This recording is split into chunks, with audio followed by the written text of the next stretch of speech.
ஏன்னா உன்னுடைய கட்டமலைக்கு போனேன் சரியா?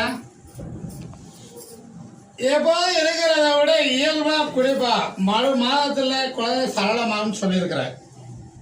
ஆண் குழந்தை பிறக்கும் 2 முறை என்னை பார்க்க வரும்னு சொல்லியிருக்கிறேன்.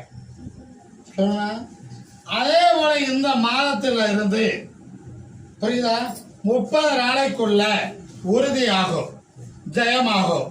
வயது முத்தல பழக இருக்காது. ஆண் குழந்தையே பிறக்கும்.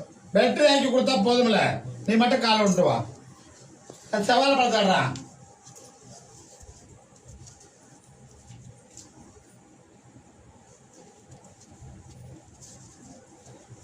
வேற என்ன கேக்குறேன்?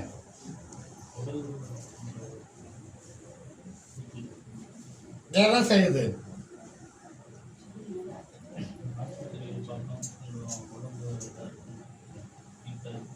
உடல்ல வீக்கா இருக்குது, அதனால உடல்ல குறைக்கணும், சரி பண்ணணும்னு சொல்லியிருப்பேன். புரியுதா? அதை பொய்யாக்கி மாற்றி தருகிறேன். புரியுதா?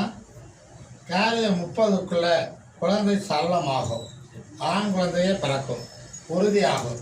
இந்த பழத்தை கொண்டு இன்று இரவே என்னை நினைத்து சாப்பிடணும். 3ஆவது நாள் அந்த கனியை 2 தேய்ச்சி குளிச்சுட்டு பிடிச்சி சாப்பிடணும். என் வீதியை தண்ணியில் ஓட்டு 5 நாளைக்கு குடிக்கணும். இன்னொரு முறை பௌர்ணமிக்கு என்னை பார்க்க வரணும். வெற்றி ஆகும்.